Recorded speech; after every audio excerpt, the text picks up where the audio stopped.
The Security Council will now begin its consideration of item 2 of the agenda.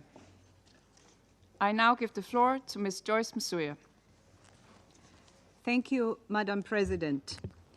Madam President, as we hope for a full cessation of hostilities and ultimately peace in Ukraine, the situation for civilians has continued to worsen since we last briefed the Council. This and the severe global funding cuts for humanitarian operations, including for Ukraine, is further reducing our capacity to provide life-saving aid. Since 1st of March, not a day has passed without an attack harming civilians. We are particularly appalled by the strikes countrywide on 7th of March that killed 21 civilians and injured many more, making it one of the deadliest days of this year.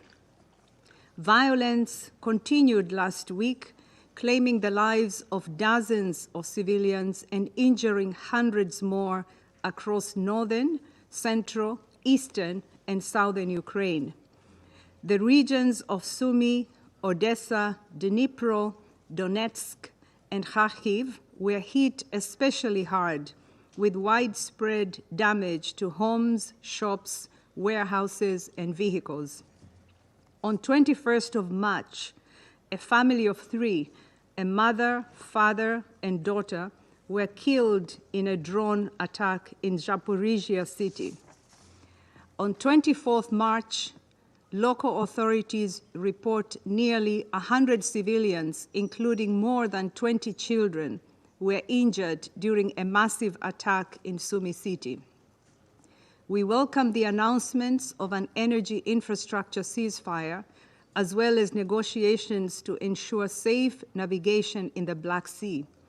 However, as the cold weather persists, the impact of past attacks on energy infrastructure continue to affect civilians' access to electricity, gas, heating, and water, threatening the lives and well-being of the most vulnerable, including children, the elderly, and people with disabilities.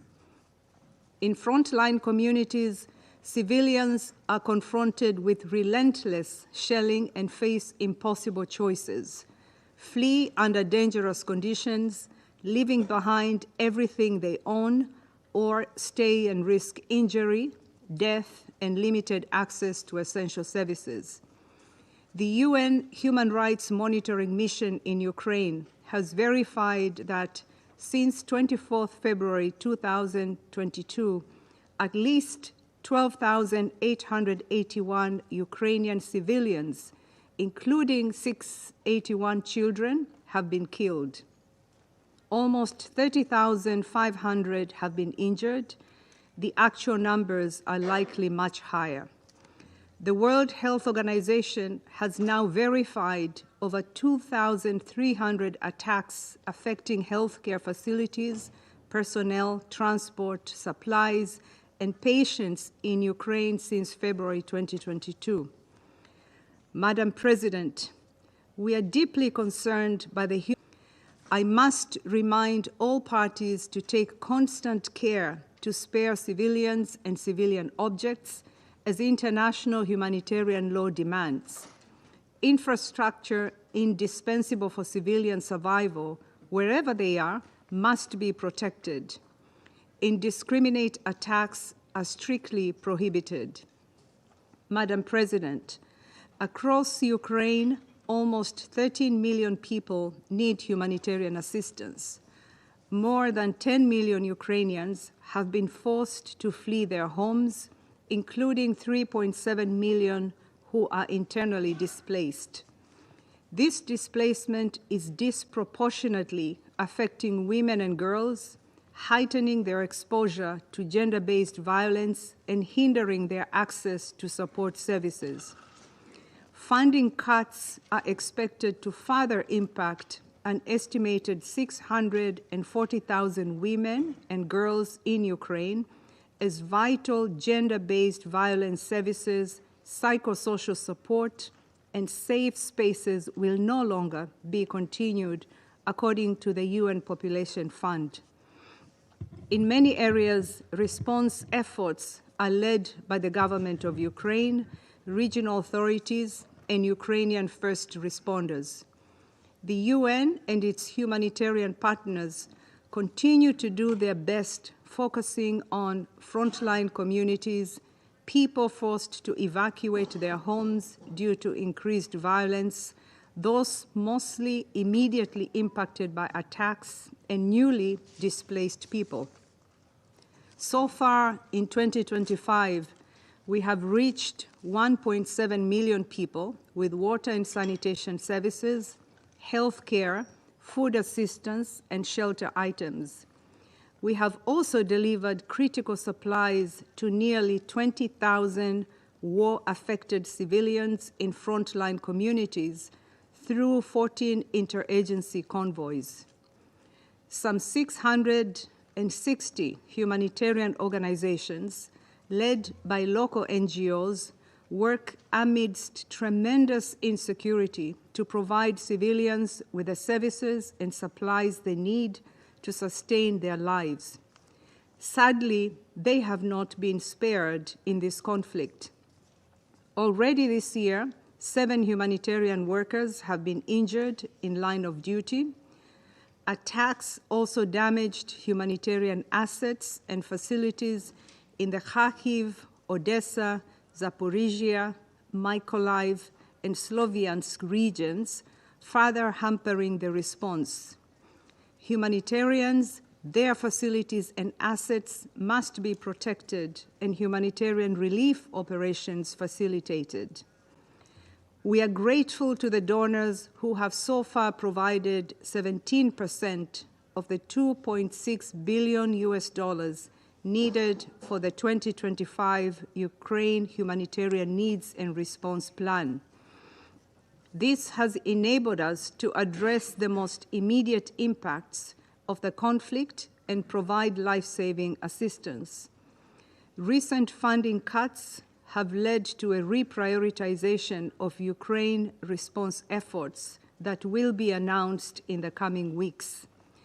Continued financial support will be essential to maintain operations.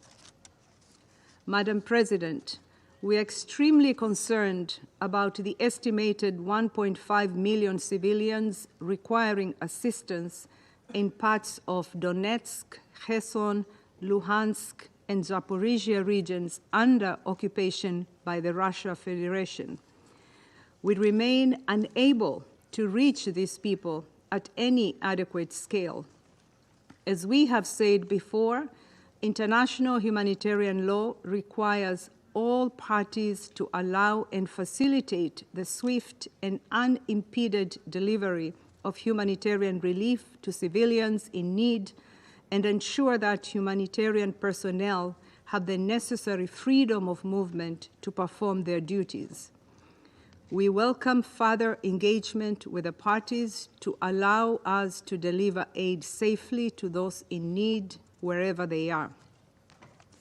Madam President, here is what we need from the international community. 1, insistence on compliance with international humanitarian law to protect civilians and civilian objects, including humanitarians, and ensure unimpeded humanitarian access to people in need. 2, funding to save as many lives as we can and sustain humanitarian operations in this complex and dangerous environment. And 3, an end to this war, and until then, sustained efforts to ensure that humanitarian needs are a central part of discussions on a pause in fighting or longer-term agreement. Thank you, Madam President. I now give the floor to those council members who wish to make statements. I give the floor to the representative of France. Merci, Madame la Présidente. Thank you, Madam President. Je remercie Madame la Secrétaire Générale, Madame Joyce Mousia, pour sa présentation qui confirme que la Russie continue à conduire des opérations militaires contre l'Ukraine au mépris du droit international humanitaire. L'exposé que vous venez de nous faire, Madame la Secrétaire générale, témoigne du désastre humanitaire causé depuis plus de 3 ans par la guerre d'agression déclenchée par la Russie en violation de la Charte des Nations Unies.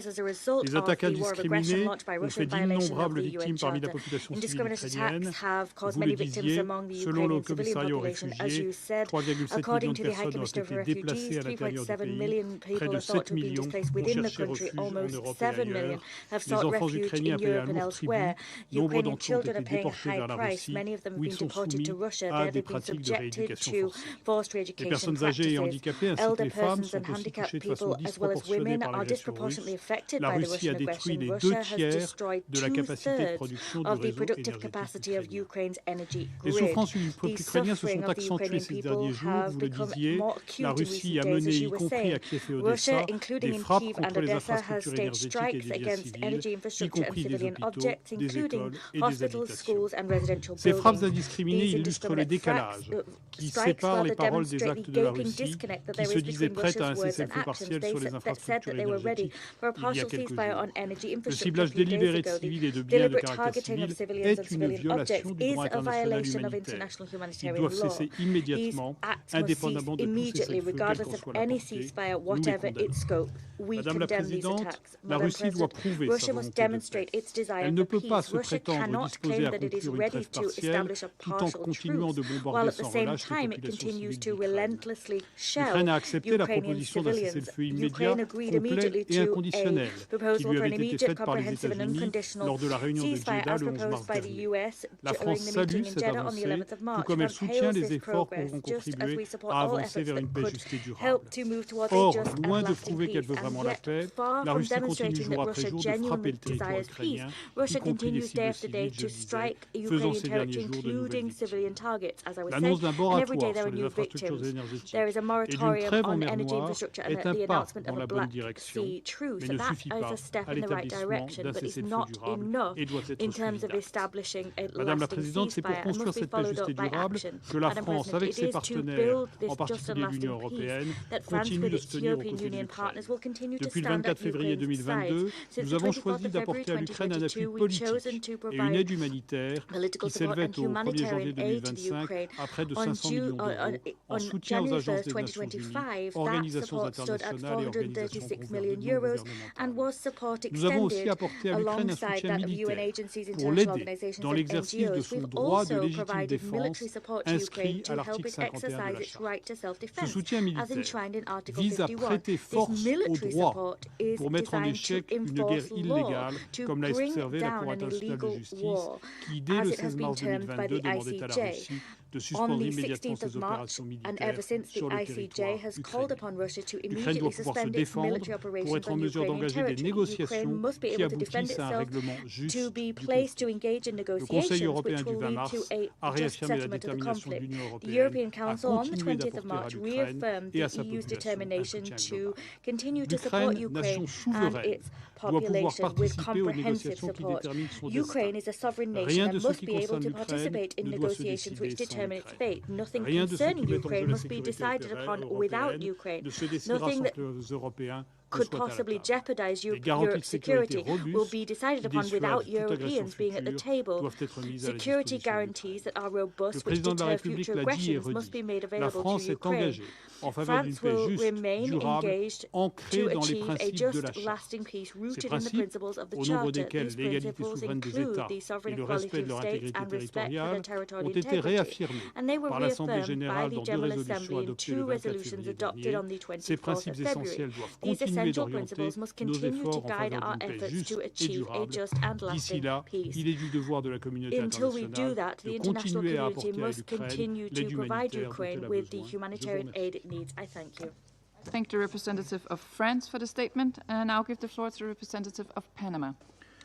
Muchas gracias, señora Thank you very Presidente. much, Madam President. Panamá agradece a la Panama Presidencia la thanks the convocatoria de presidency esta for convening reunión this para meeting to discutir la discuss situación the humanitaria humanitarian que atraviesa situation Ucrania. in Ukraine. Agradecemos también We la valiosa also información thank compartida por la señora Joyce Misuya, Assistant Secretary General for Subsecretaria General de Humanitarian Asuntos Affairs, Ms. Joyce Humanitarios y Masuya, for Coordinadora her Adjunta de Ayuda invaluable de briefing. Emergencia. She is also, of course, the Deputy Igualmente, Emergency Relief reconocemos la Coordinator. asistencia Moreover, de los we representantes recognize the presence de of las the delegaciones de representatives of Ucrania, delegations of Lituania, Ukraine, Lithuania, así como Poland, de la Unión and Europea, from the que European nos Union. distinguen con su They participación do us esta the great mañana. honor of being with us today. Panamá observa con Panama preocupación notes with que en este concern that as contexto de part of conflicto en the Ucrania, conflict in al igual que en Ukraine, otros, like in other persisten los conflicts, ataques contra la attacks población against civil e the civilian population and critical crítica. infrastructure continue. Hace tan solo unos Only a días, few days ago, distintas ciudades de in Ucrania several fueron cities atacadas in por Ukraine, we miles saw de drones, attacks reportándose víctimas mortales, launched by entre missiles ellas and drones. niños.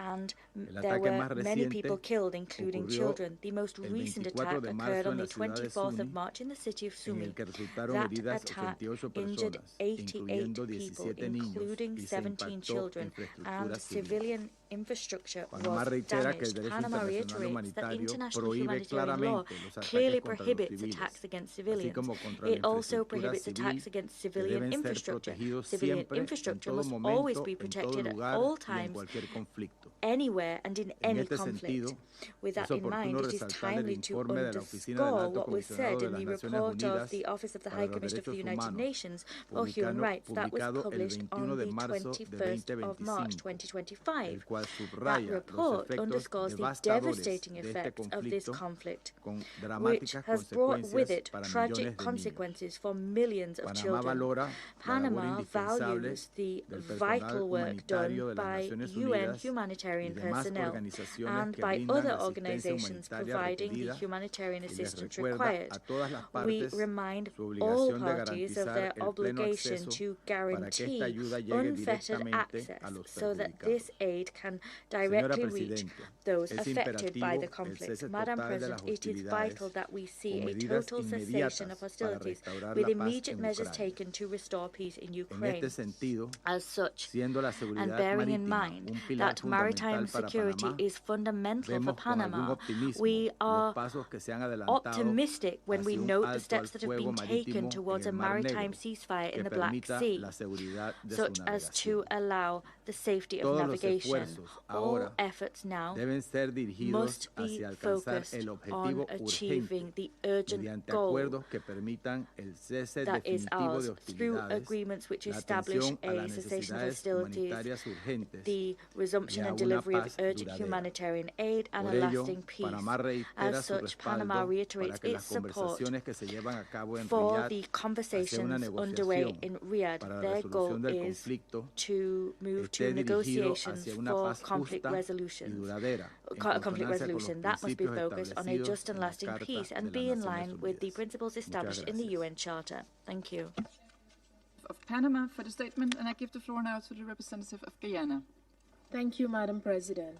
I thank ASG Masuya for the important updates provided and welcome the participation of the representatives of Ukraine, Lithuania, Poland, Romania, Finland, the European Union, and the Sovereign Order of Malta in today's meeting. Madam President, we take positive note of the intensification of efforts to bring about a permanent and sustainable ceasefire in Ukraine, and the announcement yesterday that an agreement has been reached on Black Sea navigation. Guyana has long emphasized the importance of dialogue and diplomacy in the international response to the war in Ukraine and commends the architects of these and other peace initiatives for their foresight and dedication. Even as we celebrate the modest breakthroughs, we continue to be reminded of the urgent need to bring this war to an immediate and permanent end. The recent drone attacks against energy and civilian infrastructure and the rising death toll over the past few weeks serve as a stark reminder that the shadow of destruction continues to loom large and can only serve to diminish the prospects for peace. This is a critical time where the slightest misstep could doom millions of Ukrainian and Russian citizens to even more bombardment and displacement, a time that we, the international community, must rise to the occasion and deliver on the promise of peace. With this in mind, and against the backdrop of widening humanitarian needs on the ground, Guyana calls upon the parties to engage in good faith in the ceasefire negotiations, uphold their obligations under international humanitarian law, and put the interests of their populations first. We also continue to underscore that lasting and sustainable peace cannot be achieved at the expense of international law.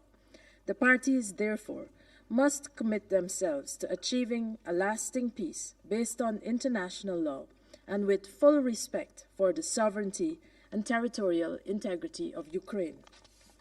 Madam President, it has been said many times in this chamber that peace achieved through the use of force is not sustainable.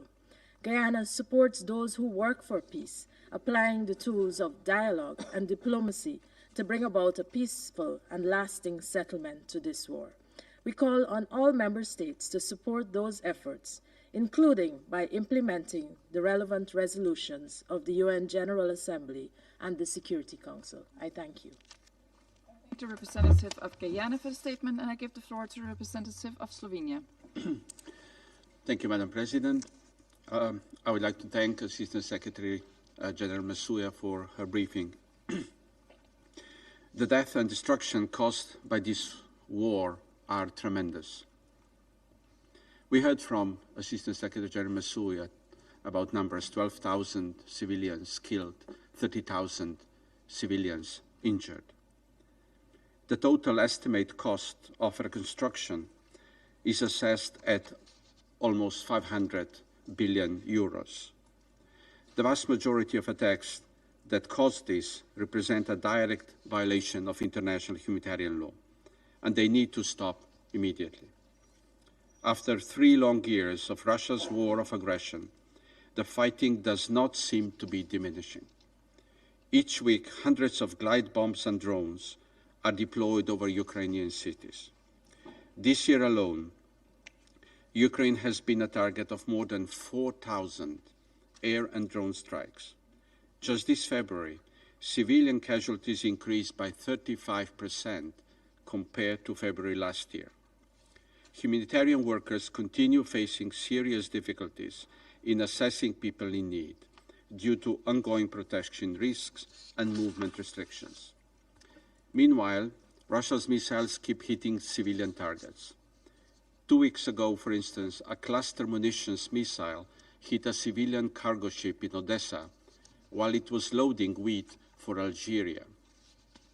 What's more, just a few days ago, a Russian missile attack hit a densely populated district in the border town of Sumy, damaging a children's hospital and 2 schools, and causing dozens of casualties, many of them children. Simultaneously, Russia was attacking Ukraine's energy infrastructure. Slovenia is gravely concerned with the drone strike on the Chernobyl nuclear power plant protective shield, bringing us once more inches away from a nuclear accident. Such an event would have catastrophic consequences for Ukraine and the wider region. This Council should make every effort to prevent it from happening. Madam President, these attacks must stop. The killing needs to stop. Ukraine needs peace, and the whole of Europe needs peace. We have only one ask in relation to this, that the peace be in line with the UN Charter. Slovenia welcomes efforts of the United States to launch peace negotiations between Ukraine and Russia, and the proposal for a ceasefire and moratorium on attacks in the Black Sea. We remain hopeful this is the first step towards a verifiable and lasting cessation of hostilities that will lead to enduring peace in Ukraine. We obviously still have some lengths to go, and we hope that also in this chamber we will soon hear the language of peace and diplomacy. There has never been any other option for Slovenia but to advocate for peace, a path to peace. We will continue working in this Council and elsewhere towards a comprehensive, just and lasting peace between Ukraine and Russia. Slovenia wants peace and a sense of security to return to Europe. Thank you. representative of Slovenia for the statement. I now give the floor to the representative of Algeria. شكرا السيد الرئيس. Thank you, أود بداية Madam President. Allow أن me at the أتوجه outset بالشكر إلى to السيدة thank جويس مسويا Ms. على Joy إحاطتها Msuya القيمة. on her السيد الرئيس or for her valuable منذ briefing. Madam أكثر من President, 3 سنوات more than لا 3 تزال years تداعيات ago, الحرب الروسية the الأوكرانية repercussions, تثقل or كاهل for more than 3 الطرفين years, the repercussions والمنطقة of the وكذا المجتمع Ukraine-Russian الدولي war continue برمته. to affect both حيث لا parties, the نزال region, and the international وللأسف community as a whole. نشهد خسائر فادحة Unfortunately, we في continue to الأرواح witness البشرية huge losses البريئة in من innocent, المدنيين unarmed العزل civilians بالإضافة إلى and an التدهور ongoing المستمر deterioration of the للحالة humanitarian الإنسانية situation. ناهيك عن الدمار المسجل Civilian في البنى infrastructure التحتية has been المدنية destroyed, مما لم يترك leaving no للعديد choice من to المدنيين civilians خيارا سوى الهجرة but to بحثا عن migrate مأوى in آمن search of a لذويهم safe أو place for اللجوء their إلى families بلدان or ليست seek بلادهم refuge in طلبا other للعون countries والأمن. to ask them for help and إن هذا security. النزاع This لم conflict تتأثر من did تداعياته not شعوب only impact المنطقة the peoples فحسب of the region, بل ووصل صداه إلى its العديد من مناطق repercussions were العالم felt around the وخاصة world, منها الدول especially النامية in developing التي countries, أضحت تواجه which are now أزمات طاقوية facing وغذائية unprecedented غير energy مسبوقة. and food crises. رغم هذا الوضع الذي Despite لا this يزال situation, يشكل which مصدر قلق continues to بليغ cause لنا grave نسجل concern, بارتياح we note الديناميكية with الجديدة satisfaction the التي new شهدناها في dynamics الأيام in القليلة recent الماضية days, الرامية seeking to لإطلاق launch حوار a سياسي political يهدف dialogue لإنهاء to الحرب end the war. حيث أن قناعتنا كانت We وتبقى راسخة continue to أن firmly استمرار believe التصعيد that لم يكن continuing to يوما escalate مجديا is futile ولن يجلب السلام and does not لأي bring من peace to الأطراف any party. كما أن منطق الاستقطاب لن Polarization يؤدي will إلا only إلى fuel تفاقم tension التوترات وإبعادنا عن and أي steer us أفق away لتحقيق from سلام sustainable مستدام peace in في the region. المنطقة وعليه نود أن نؤكد For this اليوم reason, على we النقاط would like to التالية. stress the following points. أولا إن استمرار تسجيل الخسائر في The الأرواح ongoing البشرية losses in البريئة innocent يستدعي civilians منا التشديد مجددا على requires الضرورة us الملحة to لوقف reaffirm the إطلاق النار urgent need for a وعليه ceasefire. ندعو For this الأطراف reason, we إلى call وضع upon the حماية parties المدنيين to focus on the وسلامتهم protection نصب and safety of أولوياتهم civilians as a ومواصلة priority الجهود and الرامية continue to إلى make every تحقيق effort وقف to achieve دائم a لإطلاق permanent النار ceasefire في as أقرب soon وقت as possible. ممكن وفي هذا الصدد In this vein, نرحب we بالاتفاقيات welcome the الجزئية encouraging المشجعة partial agreements لوقف إطلاق النار on a ولو ceasefire, بصفة ظرفية albeit ومحدودة circumstantial and limited. ونحث الأطراف We على urge مواصلة العمل parties to في هذا continue الاتجاه working on this لوضع track حد to put a نهائي final and وشامل comprehensive للأعمال end to the العدائية. hostilities.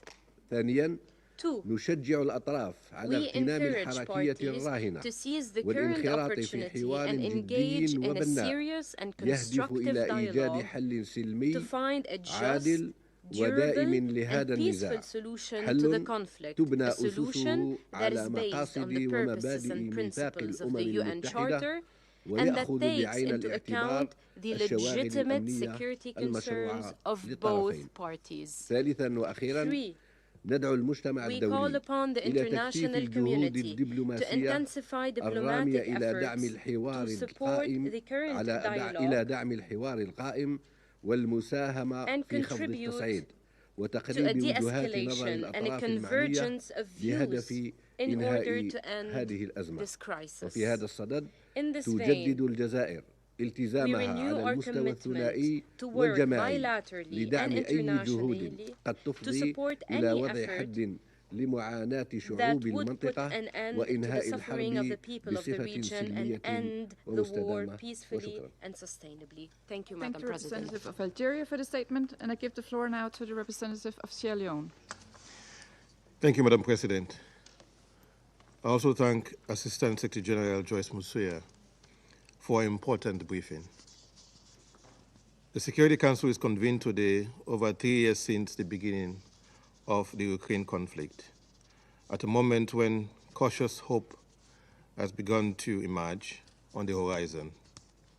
Sierra Leone has consistently maintained that continued dialogue and good faith negotiations are the only viable path to a sustainable peace in Ukraine and the Russian Federation. We continue to urge the parties to remain committed to diplomacy and refrain from any actions that could jeopardize the current momentum towards peace. In this regard, we welcome the recent commencement of peace negotiations in Riyadh, Saudi Arabia. The development marks an important step forward after many months of deadlock. Sierra Leone acknowledges the efforts of the United States for facilitating the negotiations. We hope that these talks will lay the groundwork for a broader peace process and ultimately lead to direct negotiations between the principal parties to the conflict. It is imperative that all sides engage in these talks sincerely and constructively with a genuine commitment to achieving a just and lasting resolution. We also note with appreciation the announcement of a Black Sea ceasefire agreement resulting from the recent diplomatic engagement. This agreement reportedly aimed at halting hostilities in and around the Black Sea to ensure safe navigation. It's a welcome development that can reduce violence and improve maritime security, including the continued flow of essential goods. While we acknowledge this progress, further clarity on the agreement terms and robust confidence-building measures are needed.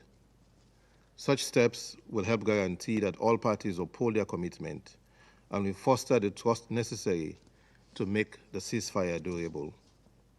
We hope this confidence gain can pave the way for broader de-escalation beyond the Black Sea region.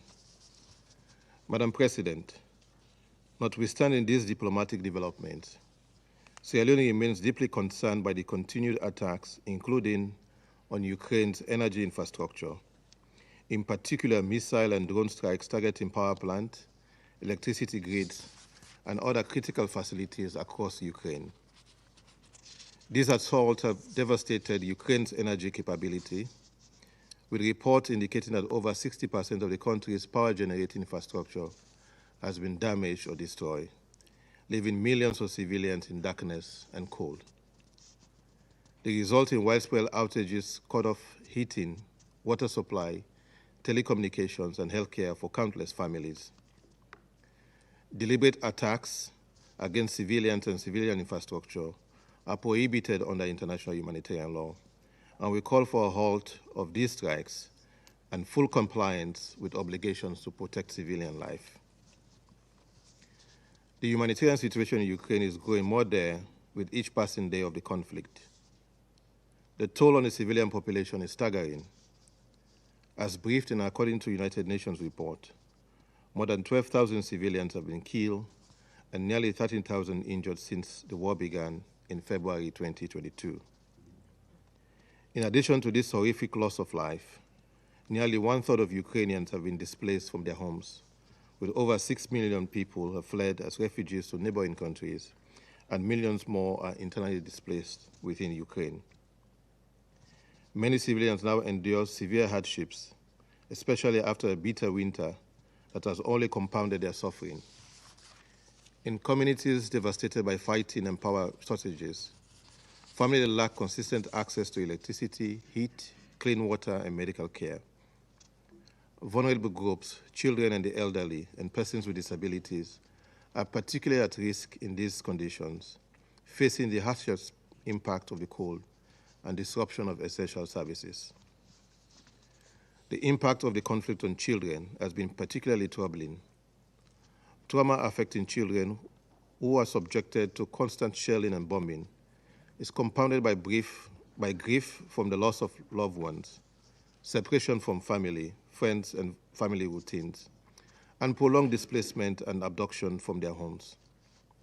Tragically, data from OCHA indicates that at least 669 children were killed and 1,833 injured in Ukraine from 24 February 2022 through 31st December 2024, as well as 27 children killed and 137 injured in the Russian Federation over the same period. Just 3 months into 2025, casualty rate for children has significantly risen, with reports that more children have been killed and injured over the past 5 days in Ukraine than during the entire month of January. OCHA has concluded that, and I quote, "Children have been particularly affected by violations of international human rights law and international humanitarian law, including summary executions, arbitrary detention, conflict-related sexual violence, torture, and ill treatment," end of quote. The magnitude of this crisis demands a coordinated and urgent humanitarian response. Sierra Leone calls on the international community, donors, and humanitarian organizations to work closely together to alleviate the suffering of the Ukrainian people. We welcome the continued efforts of United Nations agencies and other humanitarian organizations on the ground. We emphasize the need to fully fund and implement the UN Humanitarian Response Plan for Ukraine. This plan aims to assist roughly 14 million people with food, shelter, and medical services and other essential aid, yet it still faces significant funding gaps. We echo the urgent appeal of OCHA for increased support to close these gaps so that life-saving assistance can reach all those in need. Madam President, looking towards the prospect of peace and recovery, Sierra Leone underscores that the process must be inclusive and people-centered. All relevant stakeholders should have a voice in shaping Ukraine's future, including the relevant regional actors. In particular, we stress the importance of meaningful participation of women and youth in all peace efforts and post-conflict recovery initiatives. In closing, Sierra Leone reaffirms its unwavering commitment to the principles enshrined in the United Nations Charter, in particular, the sovereignty, independence, and territorial integrity of Ukraine within its internationally recognized borders.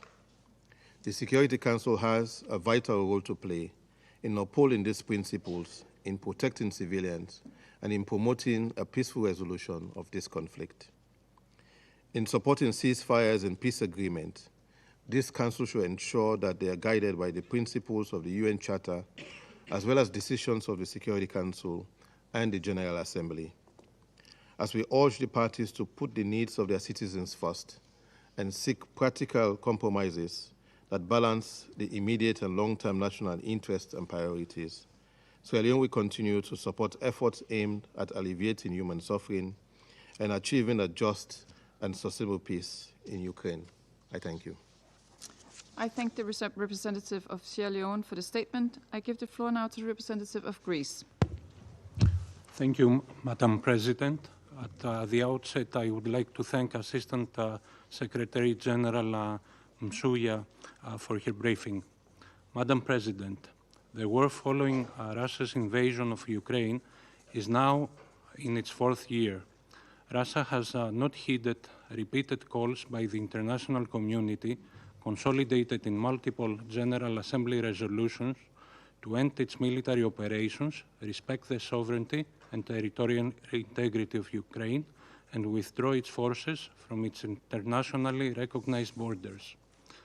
As a direct consequence, the Ukrainian people continue to suffer, while this war has far-reaching repercussions affecting regional and global security. The window for a peaceful settlement has been opened in recent weeks, but more needs to be done to achieve a just, comprehensive, and lasting peace. The Human Rights Monitoring Mission to Ukraine has confirmed 690 civilian casualties in February alone, while Russian aggression has caused hundreds of casualties during March, with persistent attacks against residential areas, parks, hotels, and children's medical facilities. Massive attacks against Ukraine's energy infrastructure in several regions have also taken place by using ballistic missiles, Shahed UAVs, and other combat drones, while attacks against commercial vessels in the Black Sea exacerbate food insecurity. Of particular note is the wide use of short-range drones, including first-person view drones, which account for the highest number of casualties, exceeding the impact of any other weapon. Casualties among children have now exceeded 2,550, with the number of child casualties in 2024 rising by more than 50% compared to the previous year. Surviving children bear scars for life, and many of them face mental health challenges due to the disruption of their everyday lives, the countless days spent in shelters, and the missed opportunities to socialize and learn.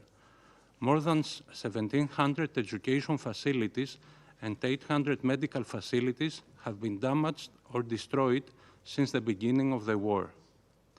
Greece condemns in the strongest possible terms attacks against civilians and civilian objects and joins calls to immediately cease all attacks against residential areas and critical infrastructure in Ukraine. All parties must adhere to their obligations under international law, including international humanitarian law. We also deplore the violations of human rights in the temporarily occupied territories of Ukraine and call on Russia to ensure unfettered humanitarian access to POWs and civilian detainees and cooperate fully with all international monitoring and investigative bodies. It is also of paramount importance that we ensure accountability, and we support international efforts in this regard as a further guarantee for any peace arrangement. We firmly believe that violations of international humanitarian law and war crimes should be thoroughly investigated by the relevant international institutions and the perpetrators be brought to justice. Turning to the peace track, Greece takes note of the advancements achieved in recent weeks, the joint statement by Ukraine and the United States in Jeddah, and the fact that Ukraine is back at the negotiating table. We also express our satisfaction over the 30-day immediate ceasefire on all energy and infrastructure agreed between the United States and Russia, although we regret that Russia has not accepted a full 30-day ceasefire. We also echo the Secretary General's comment that reaching an agreement on safe and free navigation in the Black Sea with security commitments and in line with the UN Charter and international law would be a crucial contribution to global food security and supply chains. Madam President, what is needed now is not only a cessation of hostilities, but also a just, comprehensive peace through inclusive diplomacy based on the United Nations Charter and international law, in full respect of Ukraine's sovereignty and territorial integrity. A ceasefire seems not to be enough. We need to establish a solid framework for peace, security, and prosperity. This peace should only be possible with credible and robust security guarantees which will deter and prevent the recurrence of war in the future. A sustainable peace can only be achieved through strength and resilience with the active engagement of the United States, Ukraine, and Europe, as the security of Ukraine is inextricably intertwined with global security and stability. I thank you. I thank the representative of Greece for the statement, and I give the floor to the representative of Pakistan. Thank you, Madam President. I would like to thank ASG Nsuya for her briefing, providing an overview of the humanitarian situation resulting from this conflict. We also take note of her call for cessation of hostilities and an end to this conflict. We also welcome the participation of Ukraine and other European members in this meeting. Madam President, Pakistan is deeply concerned by this conflict that has caused immense human suffering and massive damage to infrastructure, economy, and society.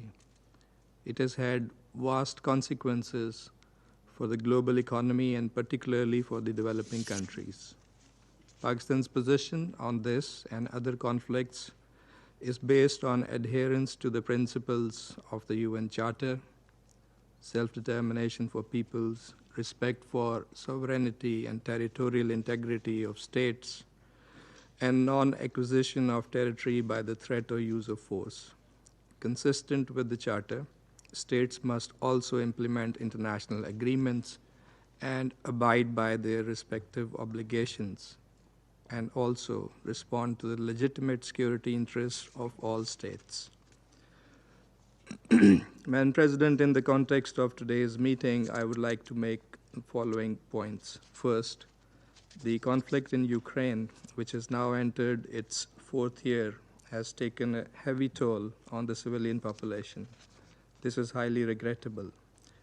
Every human life matters and is not merely a number. Second, the protection of civilians and civilian infrastructure is an obligation under international law and international humanitarian law, and must be fully and consistently respected by all parties. Third, for a humanitarian response to be effective and responsive to the needs of the affected population, it is vital that access and protection of humanitarian workers be ensured. The parties are under obligation to ensure conditions that allow unimpeded access for the humanitarian workers while ensuring their protection. Fourth, the Third Geneva Convention related to treatment of prisoners of war is binding on all parties to the conflict. Strict adherence to those obligations must be ensured. And President, this Council is meeting to discuss developments related to Ukraine for the first time since the adoption of Resolution 2774 last month. That resolution mourned the tragic loss of life throughout this conflict, reiterated that the principal purpose of the UN, in accordance with its charter, was to maintain international peace and security and to peacefully settle disputes. It also called for a swift end to the conflict and a lasting peace. This resolution and the ensuing diplomatic efforts have imparted a new impetus to the prospects for an early end to the fighting. In this context, we welcome the limited ceasefire agreement reached, banning the targeting of energy-related infrastructure, and more recently, to ensure safe navigation in the Black Sea. We appreciate the U.S. and its leadership's active engagement, also involving the Russian and Ukrainian leadership in bringing this to fruition. We remain optimistic that this new dynamic and the momentum generated by these initial steps would eventually lead to a comprehensive and permanent ceasefire. We hope that the parties would earnestly abide by their commitments. We also commend the role of the Kingdom of Saudi Arabia and its leadership in facilitating dialogue for promoting peace. Madam President, Pakistan's position on the Ukraine conflict has been consistent. Pakistan enjoys friendly relations with both Russia and Ukraine. From the outset, we have advocated dialogue and diplomacy, immediate cessation of hostilities, and a peaceful resolution of this conflict. We believe that security concerns, which remain at the center of this conflict, can only be addressed through an inclusive approach, which in turn would ensure the sustainability and durability of peace in the wider region. To conclude, I would like to reiterate Pakistan's support for diplomatic initiatives for cessation of hostilities and that help bridge differences and lead the parties towards a peaceful, just and durable settlement of this tragic conflict through a constructive and inclusive process in full respect of UN Charter, international law, the relevant multilateral agreements, and which at the same time is responsive to the legitimate national security interests of all sides. I thank you. I thank the representative of Pakistan for the statement, and I give the floor now to the representative of the Republic of Korea. Thank you, Madam President. I would like to extend my gratitude to ASG Joyce Msuya for her briefing. We also welcome Ukraine and other European representatives in today's meeting. It has now been 1 month since the adoption of Security Council Resolution 2774, which reflected the international community's strong desire for a swift end to the war in Ukraine. Yet the attacks and hostilities continue. As ASG Msuya just briefed, the humanitarian situation in Ukraine has not improved at all. We are deeply concerned about the ongoing enormous suffering and the casualties of the Ukrainian civilian population. While the Republic of Korea continues to provide humanitarian assistance to Ukraine, We strongly urge an immediate end to attacks on civilians and civilian infrastructure, such as hospitals, schools, and high-rises, in accordance with international humanitarian law. This also directly undermines concurrent diplomatic efforts supported by this Council for an early resolution to the conflict. Madam President, we note with appreciation the ongoing ceasefire negotiations, including the recent round in Riyadh, to advance efforts toward an energy facilities ceasefire and safe and free navigation in the Black Sea. The Republic of Korea is of the view that this is a highly significant step. We echo the Secretary General's assessment that such progress can lead to important confidence-building measures toward the de-escalation of the war. In addition, the exchange of 175 prisoners of war by each side last week is a welcome development. However, we have witnessed continued attacks on innocent civilians and civilian infrastructure even during negotiations this week. We emphasize once again that international humanitarian law should be observed under any circumstances. Madam President, this senseless war must come to an end without further delay. The Republic of Korea sincerely hopes that the ongoing diplomatic efforts will pave the way for a just, comprehensive, and lasting peace, one that fully respects the principles and spirit of the UN Charter. In addition to the war's conclusion and the restoration of peace in Ukraine, we also take deep interest in the process and conditions of ending the war, as they will have far-reaching implications, not only for the future of European security, but also for the global security landscape. Madam President, this war has inflicted serious suffering not only on the Ukrainian people and Russian soldiers and their families, but also on those of North Korea. Indeed, interviews with captured North Korean soldiers in Kursk have revealed how these young men were deceived by their leadership and being told they were sent to Russia for training, not to fight in a war. Reportedly, their families remain unaware that their sons have been sent abroad to engage in another country's deadly conflict until the authorities issue a certificate of death in battle. Pyongyang even compelled the bereaved families to sign non-disclosure agreements regarding the loss of lives. As rightly stressed in the report of Special Rapporteur Elizabeth Salmon on the situation of human rights in the DPRK last month, the conditions in which North Korean soldiers perform military service can constitute serious human rights violations. Pyongyang must stop sacrificing its own people to sustain the regime in exchange for military, political, and economic support from Moscow. According to North Korea's state media, when Kim Jong-un met Russia's top security officer Shoigu in Pyongyang last Friday, he emphasized his unwavering support for Russia's so-called special military operations.